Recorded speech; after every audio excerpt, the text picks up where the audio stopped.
Bueno, yo soy la doctora Rocío Abraham, residente de diagnóstico por imágenes del Sanatorio San Jerónimo. Esta oportunidad vamos a hablar del traumatismo cráneoencefálico. Para tener en cuenta, es la principal causa de muerte e incapacidad en menores de 45 años y la causa más frecuente es accidentes automovilísticos y caídas. Los tipos de traumatismo que existen son penetrante, que pueden ser de alta velocidad por heridas por arma de fuego, o de baja velocidad por apuñalamiento. También pueden ser cerrados, que pueden ser un trauma contundente por un accidente automovilístico o un asalto, lesiones por explosión, que se dan por la energía que se libera durante una reacción química o nuclear, y lesión no accidental en niños, donde hay que sospechar un abuso físico. Y desde el punto de vista clínico, según la escala de Glasgow, lo vamos a dividir en leve, cuando nos da de 13 a 15 puntos, moderado de 9 a 12 y grave 8 o menos, que esto lo vamos a tener en cuenta para el momento de solicitar la tomografía. La tomografía inmediata se va a pedir cuando tengamos un Glasgow menor a 13 en el shock room o menor a 15 2 horas post evaluación inicial. Según el mecanismo de lesión, si es una lesión por un accidente de alta velocidad, por ejemplo un accidente como peatón o como en moto, cuando hay muerte de pasajeros o eyección de alguno de ellos, cuando hay una caída de altura mayor a 3 metros o cuando hay una herida por proyectil. También se va a pedir cuando hay sospecha de fractura de cráneo, vómitos, amnesia retrógrada mayor a 30 minutos y convulsiones. Después hay criterios también para lo que es la tomografía de seguimiento, que esto se va a solicitar cuando hay deterioro neurológico, un Glasgow menor a 15 a las 24 horas y detección tardía de otras lesiones. Y la tomografía tardía, que es hasta 8 horas post-trauma, se va a pedir cuando hay una disminución del estado de conciencia, amnesia y una de las siguientes, que serían accidente como peatón o ciclista, un paciente antiagregado, coagulopatía mayor a 65 años o caída mayor a 1 metro o de 5 escalones. La clasificación de Marshall nos sirve para evaluar el riesgo que tienen los pacientes para desarrollar hipertensión intracraniana. Esta va a tener 4 tipos. La primera, donde no se evidencia lesión en tomografía.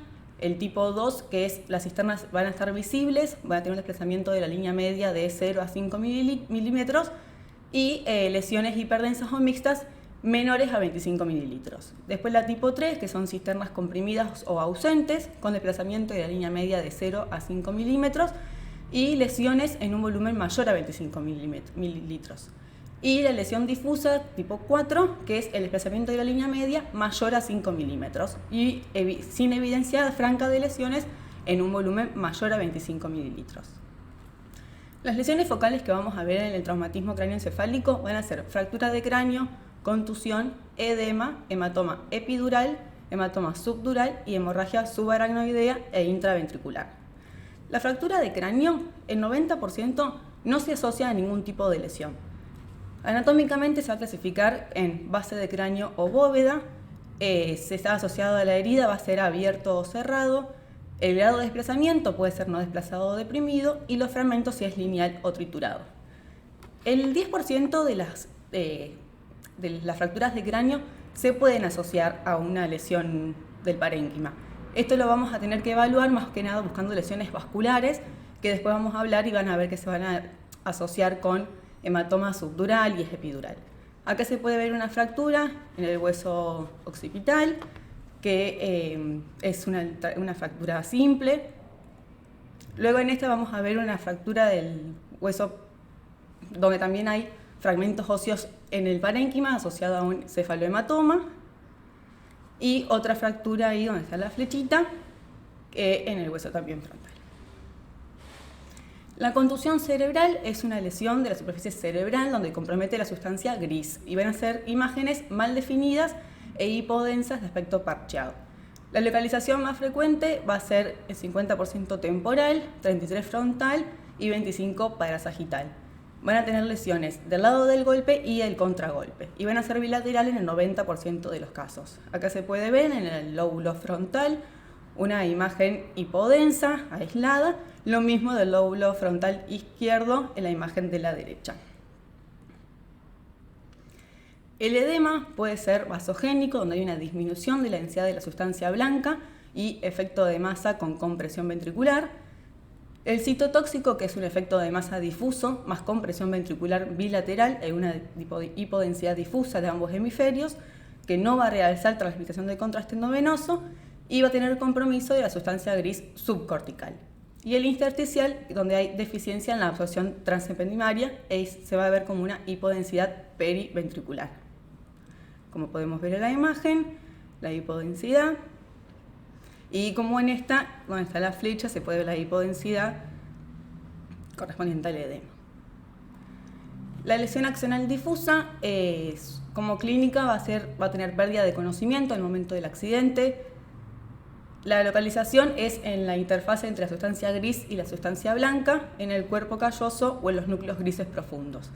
El 80% va a ser microscópica y en la tomografía al inicio suele ser normal. Se puede manifestar como un área espontáneamente hiperdensa que lo relacionaríamos con sangre. Como se puede ver en esta imagen, el lóbulo frontal, muy aislada y muy chiquita, se puede ver lo que es la imagen hiperdensa. Lo mismo en esta, a la derecha. Y el hematoma epidural es una masa extraxial biconvexa en el sitio de compacto que no va a cruzar las suturas, pero sí los senos venosos. Se va a dar por un desgarro de la arteria meningia media, generalmente son unilaterales y el 95% son supratentoriales. El hematoma epidural se asocia del 85-95% de los casos a fractura de cráneo. Como podemos ver en la imagen superior a la derecha, el cefalohematoma asociado a una imagen hipodensa biconvexa que corresponde al hematoma epidural. Lo mismo en la imagen, la parte inferior, donde se puede ver en el lóbulo frontal una imagen hiperdensa asociada a burbujas aéreas, donde en la imagen del lado con ventana ósea vemos múltiples fracturas del cráneo. El hematoma subdural, como clínica, va a tener disminución del estado de conciencia, cefalea y demencia progresiva. Se va a provocar por la rotura de las venas perforantes. Va a tener una serie de estadios, donde vamos a ver unas imágenes después. El hiperagudo o agudo, que son las primeras horas, 4 horas a 3 días. El subagudo, que son de 3 a 14. Y el crónico, más de 3 semanas. Se va a ver como una colección extraxial en forma de media luna que atraviesa suturas, pero no os del cerebro ni tentonio. Se va a ver un efecto de masa o retracción, y cuando hay lesiones recurrentes, en adultos hay que sospechar alcoholismo y en niños maltrato. El hiperagudo por ahí es más difícil de verlo en tomografía porque son las primeras horas. Va a ser isodenso con respecto a la corteza adyacente y va a haber una inflamación cerebral que acentúa el efecto de masa.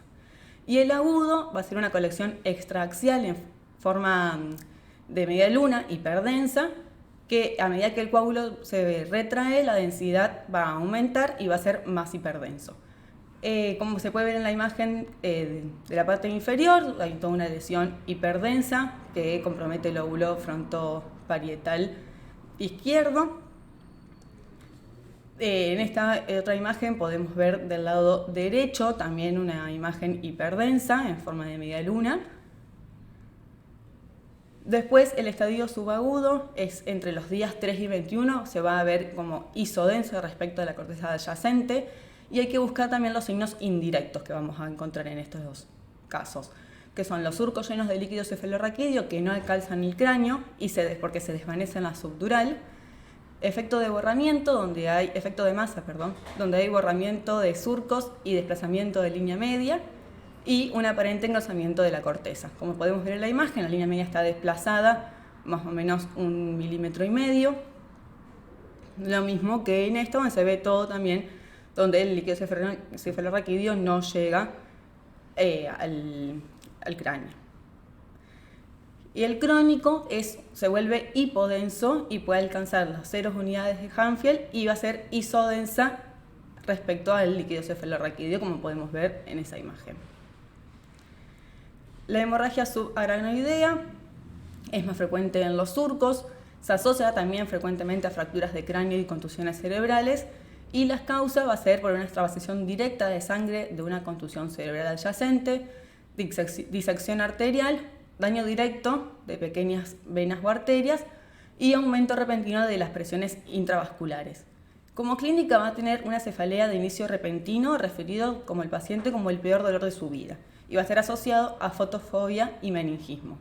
La tomografía sin contraste va a tener una sensibilidad del 98% en las primeras 6 horas. Como podemos ver en la imagen, donde está la flecha, la imagen hiperdensa, en el lado derecho. Lo mismo acá. Y la hemorragia intraventricular, que se produce por desgarros de las venas subependimarias de la superficie de los ventrículos, por la extensión de un hematoma extraparenquimatoso, una hemorragia subaracnoidea o por traumatismo penetrante. Aislada, es rara, puede desarrollar como complicación hidrocefalia no comunicante, y la clínica va a ser aparición repentina de cefalea intensa, signos de meningismo, que para repasarlo son fotofobia, náuseas, vómitos y rigidez de nuca, pérdida de conocimiento y compresión del tronco encefálico, más compromiso cardiorrespiratorio. En esta imagen, la imagen hiperdensa dentro del ventrículo es bilateral y dentro de esta imagen hay mucho más volumen. Muchas gracias. Muy bien, ¿cómo están? Saludos para todos. Soy el doctor González Avellaneda Joaquín, residente del Servicio de Diagnóstico por Imágenes del Sanatorio San Jerónimo. Y hoy el tema que nos compete es hablar un poquito de lo que es el accidente cerebrovascular de tipo hemorrágico.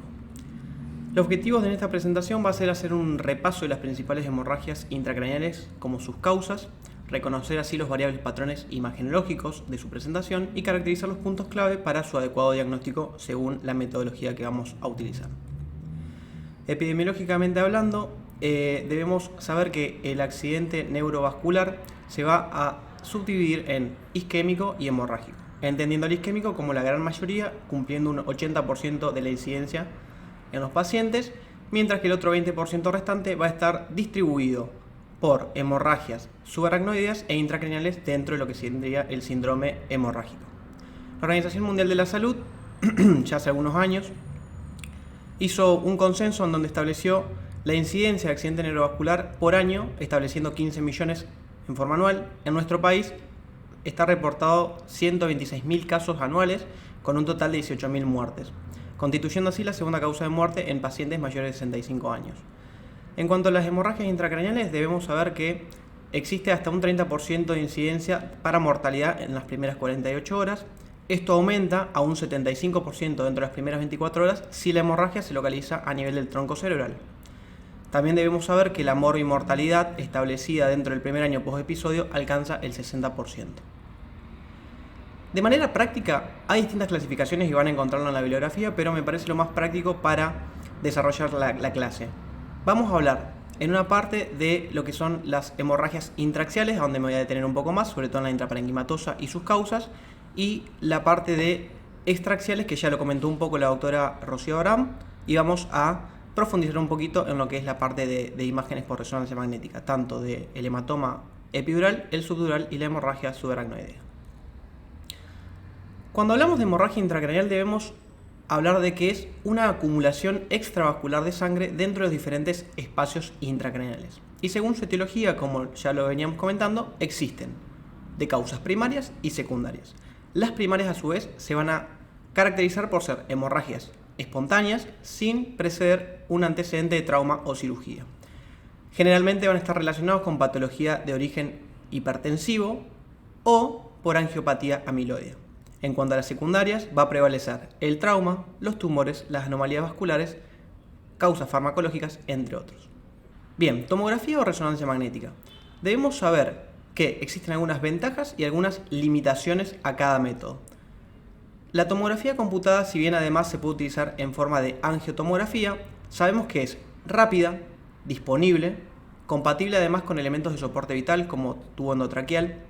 Y las limitaciones que vamos a tener ante este método es la exposición a radiación del paciente, que va a tener una baja sensibilidad diagnóstica, sobre todo en aquellas lesiones localizadas en fosa y circulación posterior. Las lesiones pequeñas van a ser difíciles de diagnosticar y obviamente tener en cuenta también, en el caso de la angiotomografía, la utilización de contraste iodado y sus efectos adversos. En cuanto a la resonancia magnética, las limitaciones va a ser la disponibilidad escasa. No en todos los centros vamos a contar con un resonador. El tiempo prolongado de estudio, ¿sí? Hay que tener en cuenta también que la cooperación y el estado del paciente va a ser primordial en estos casos. Y como contraindicaciones tiene sobre todo la presencia de prótesis y marcapasos que nos van a impedir ingresar al paciente dentro del campo del resonador. Como ventajas de la resonancia magnética, obviamente no va a utilizar radiación, va a tener un aumento en lo que sería la sensibilidad diagnóstica, sobre todo para aquellas visualizaciones y lesiones que se van a localizar a nivel de núcleos basales y en fosa posterior, como ya lo veníamos diciendo. La hemorragia intraparenquimatosa, sabemos que la causa más frecuente es la de origen hipertensiva, sobre todo en aquellos pacientes que se conocen ya hipertensos de larga data con mala o nula adhesión al tratamiento. Esto lo que va a condicionar va a ser un debilitamiento de la pared y va a terminar constituyendo a largo plazo en microaneurismas conocidos como Bouchard-Charcot. Son sobre todo localizados a nivel arterial, cortical de las arterias penetrantes. La clínica del paciente va a ser cefalea, disminución del estado de conciencia, vómitos y convulsiones. Recordemos también que el déficit neural focal que el paciente presente va a estar en relación con la ubicación del hematoma. En cuanto a la localización, debemos saber que la más frecuente va a estar dividida hasta en un 80% de los casos en la región lentículo-estriada y talámica. En menor medida a nivel del puente, el cerebelo y en lóbulos. Ahí lo vemos más grande, amplificado de lo que les comentaba, los aneurismos a nivel de las arterias penetrantes. Es interesante también comentar la evolución en el tiempo, ¿sí?, de los sangrados, ya que vamos a entender al hematoma hiperagudo dentro de las primeras 6 horas, al hematoma agudo propiamente dicho entre el primer y el tercer día, al subagudo precoz entre el cuarto y el séptimo día, al subagudo tardío entre el octavo y la segunda semana, y el hematoma crónico por encima de las 2 o 3 semanas dependiendo de la bibliografía que vayamos a consultar. Como factores para analizar las imágenes, además en la progresión en el tiempo, vamos a buscar la concentración de oxígeno tisular, el edema y la integridad de la barrera hematoencefálica. Pero puntualmente lo que nos va a interesar, y sobre todo al aplicarlo a las imágenes en resonancia magnética, va a ser la degradación secuencial de la hemoglobina y sus productos de degradación, ya que estos van a generar propiedades paramagnéticas que van a ser identificados y traducidos imagenológicamente en resonancia. Por la parte de los hallazgos tomográficos, en los primeros días de una hemorragia intraparenquimatosa, vamos a ver un aumento del edema perilesional, como vemos en estas imágenes. Luego va a comenzar lo que conocemos como la retracción y lisis del coágulo, y ya hacia la segunda semana vamos a ver un edema estable para ir disminuyendo en forma paulatina. Al mes el edema no va a ser significativo, incluso puede no estar, y va a presentar además un área residual hipodensa. Como vemos en este caso, abajo a la derecha vemos esa área hipodensa como hallazgo de una hemorragia crónica. ¿Qué complicaciones va a tener la hemorragia intraparenquimatosa? Bueno, dependiendo de la localización, si es más bien de localización central, como es en el caso de las hemorragias hipertensivas, y el tamaño o volumen que va a generar esta, puede tener volcado intraventricular. Secundario a esto, obviamente que el contenido hemático a nivel del sistema ventricular va a disminuir la absorción del mismo y puede generar hidrocefalia de tipo secundario. Además, debemos tener en cuenta el efecto de masa por el edema y la lesión en aquellos casos en que sigue creciendo, lo cual nos puede condicionar un síndrome de herniación.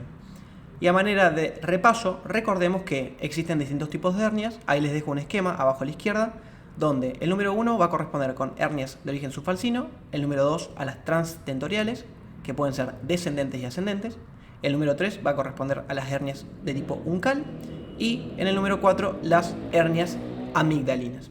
Ahí a la izquierda abajo les dejo una imagen en donde se visualiza una hemorragia intraparenquimatosa central asociado a edema perilesional con desplazamiento de la línea media hacia contralateral.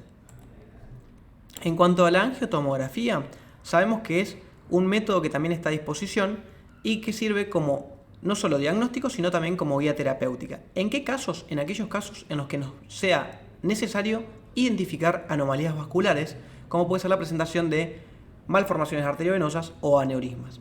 Se puede realizar inclusive posterior a la fase sin contraste o en aquellos casos en que el empeoramiento clínico analizado por el score de Glasgow del paciente vaya en decremento.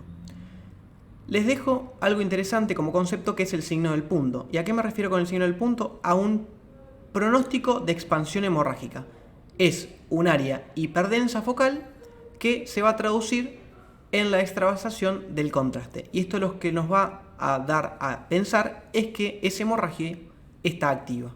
Entonces, abajo vemos unas 2 tomografías en cortes axiales sin contraste con un tiempo de 2 horas de diferencia entre una y otra. Y en la tercera imagen lo que vemos señalado con la flecha rosada es el punto de sangrado con extravasación del contraste, indicándonos que este sangrado está persistiendo en forma activa. Bien, ¿cuál es el comportamiento de la sangre en resonancia magnética? Haciendo un breve repaso debemos saber que les dejo abajo a la derecha, en el número 1, aire. Entonces, en las fases T1 y T2, que van a ser las más utilizadas, vamos a ver que el aire se comporta como hipointenso.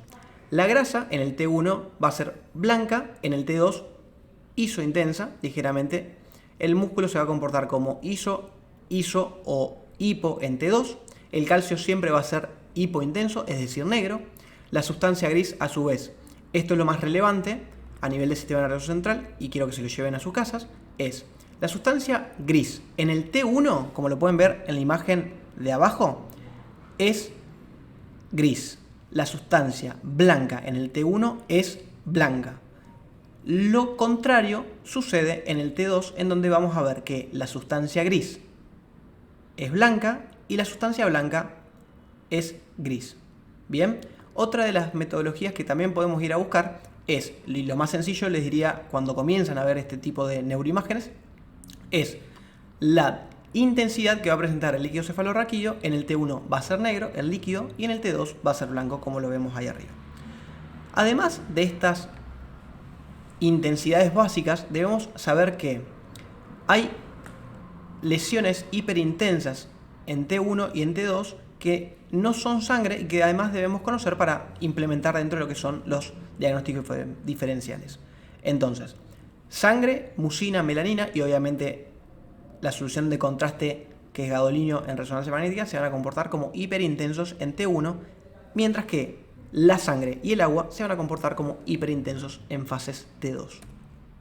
Bien, la evolución del hematoma en resonancia magnética. Esto se los acerco a manera de generalidad para saber cómo se va a comportar la hemorragia o el hematoma a nivel de resonancia magnética. A la derecha lo que les muestro en el eje Y es el comportamiento de la sangre en T1 y en el eje X el comportamiento de la sangre en la fase T2. En el cuadro a la izquierda lo que vamos a ir haciendo es un repaso y cómo se va a ir comportando. Entonces, en el hematoma inmediato va a preceder lo que es la hemoxiohemoglobina.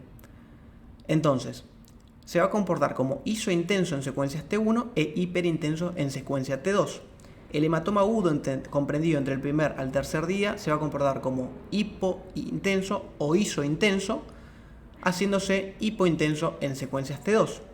El hematoma subagudo precoz, que va desde el cuarto al séptimo día, va a predominar la metahemoglobina, en este caso intracelular, comportándose como hiperintenso en secuencias T1 e hipointenso en secuencias T2.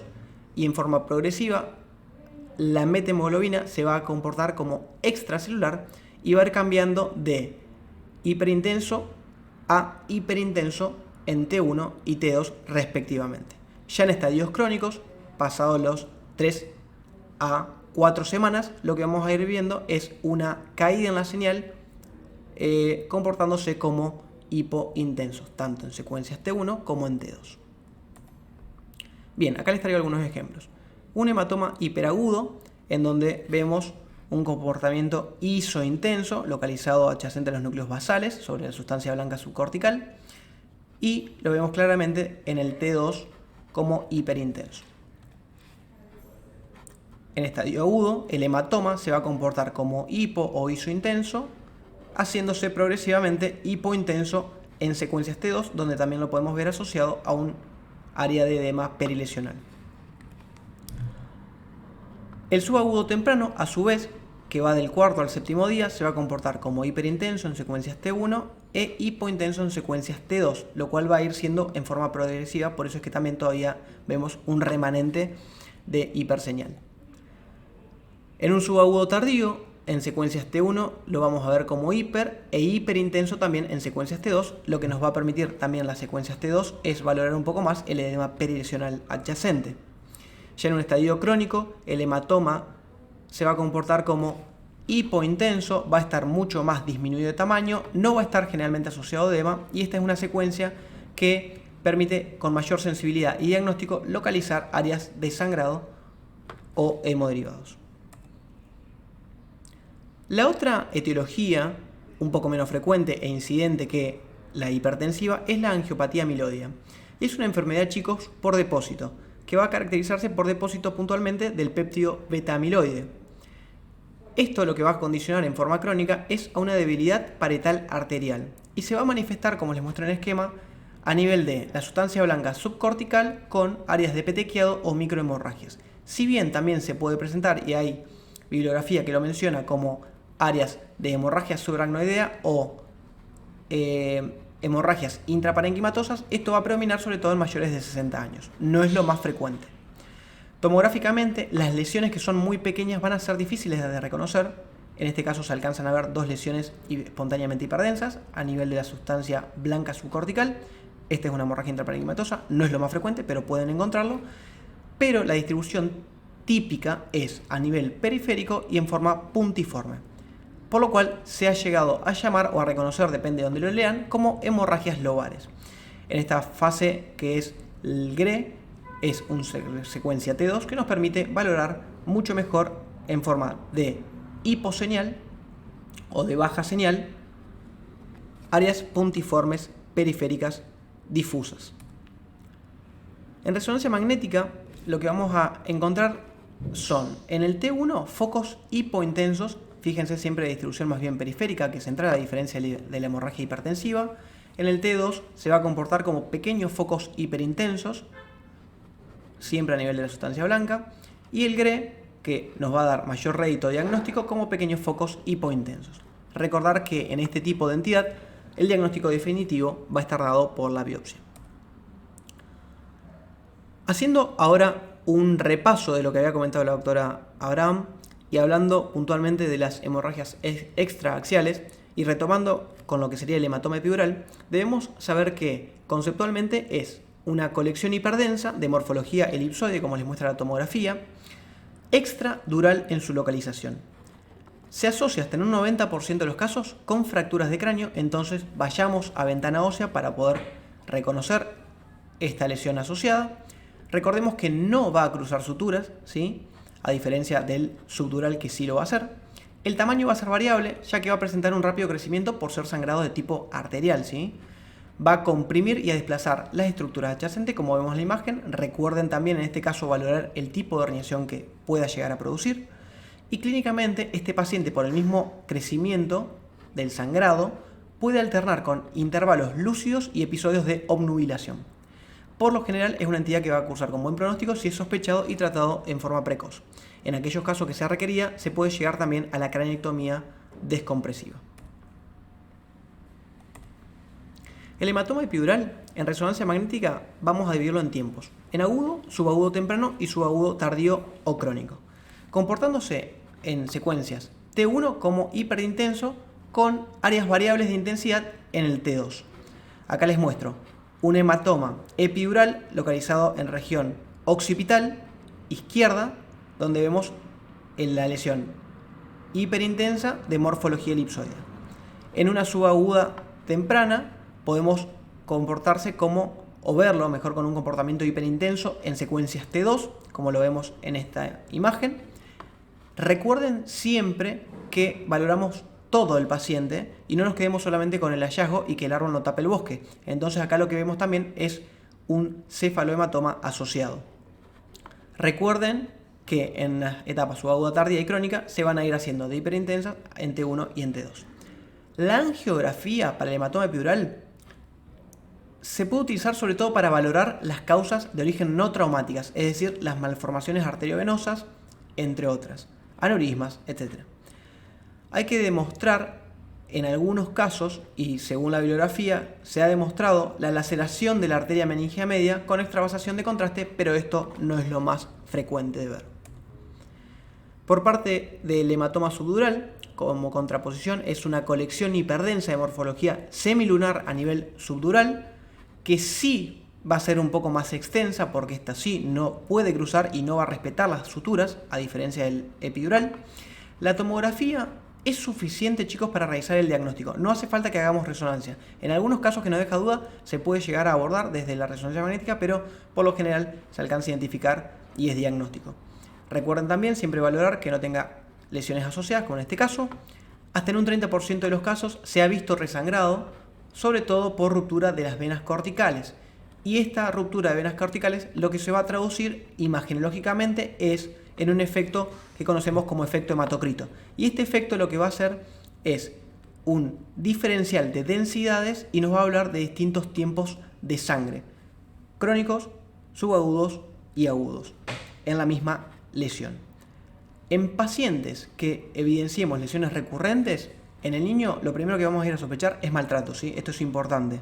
Y en el adulto, como causas, el alcohol, las caídas y las coagulopatías no deben dejarse de tener en cuenta. El hematoma subdural en resonancia magnética en una secuencia T1 en el agudo o subagudo, lo que vamos a ver es áreas hiperintensas, siempre localización subdural. En el T2 también se van a comportar como hiperintensas, aunque esto puede ser un poco más variable. En estadios ya crónicos, el hematoma que es estable se va a comportar como isointenso respecto al líquido cefalorraquídeo. Entonces vamos a buscar, si dijimos que el líquido cefalorraquídeo en el T1 es negro, predominantemente negro líquido, se va a comportar isointenso al líquido cefalorraquídeo. Entonces vemos en esta región frontal bilateral este hematoma subdural, hipointenso en el T1 e hiperintenso en el T2. Recuerden que si hay resangrado, lo que vamos a valorar son cambios en la intensidad. La hemorragia subaracnoidea, pero en este caso de causa no neurismática, tiene una baja incidencia, 1 cada 200.000 casos reportados, ya que el 90% de las hemorragias subaracnoideas son de causa traumática. Su localización va a predominar en la región perimesencefálica y a nivel prepontino, como les muestro en estas imágenes. No suele asociarse a volcado ventricular por la distribución en la cual se da la hemorragia, salvo que sean de origen masivo o que tenga además una lesión concomitante a nivel intraparenquimatoso, como es en este caso. La tomografía sin contraste va a tener una sensibilidad alta, cercana al 98%, dentro de las primeras 6 horas de comenzado la clínica del paciente. Suele tener un curso clínico más favorable que la hemorragia subaracnoidea de tipo neurismática, ya que en esta, la no neurismática, es infrecuente el vasoespasmo. Según el Colegio Americano de Radiología en el 2014 propuso una clasificación topográfica de las hemorragias subaracnoideas y la subdividió en localización perimesencefálica, como vemos en este caso, la difusa, vemos áreas espontáneamente hiperdensas localizadas en el espacio subaracnoideo, distribuido en forma bilateral, y la hemorragia de la convexidad, que generalmente va a ser focal. El 3% de todos los accidentes cerebrovasculares hemorrágicos van a ser de causa subaracnoideo, constituyendo un 5% del total de las muertes. Va a ser ligeramente más incipiente en mujeres y como factores de riesgo siempre debemos valorar la historia clínica del paciente, el antecedente de hipertensión mal controlada, el alcoholismo y las colagenopatías.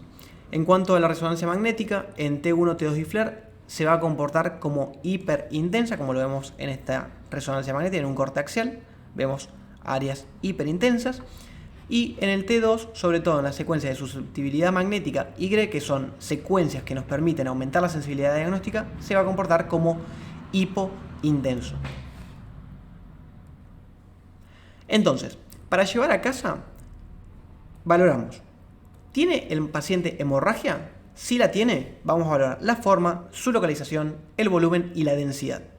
Además de esta lesión, ¿asocia edema vasogénico? ¿Es mucho? ¿No es mucho?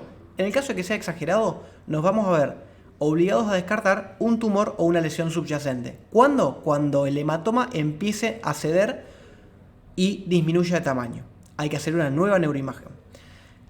¿Este sangrado presenta volcado ventricular o no presenta? Y en el caso de que lo presente, ¿se asocia además con hidrocefalia? ¿Hay efecto de masa? Si esto sucede, vayamos a buscar herniaciones. En cuanto a la angiotomografía, Recordemos el signo del punto que lo mencionamos, sobre todo para valorar el factor pronóstico de sangrado. Y les dejo esta imagen para que hagan el diferencial siempre entre lo que es el hematoma epidural en forma elipsoidal, como en este caso limón, y el subdural en forma de semiluna o de banana. A manera de conclusión, y para ya ir dejándolos libres, las imágenes son fundamentales para el diagnóstico y el tratamiento en lo que es la urgencia cerebrovascular.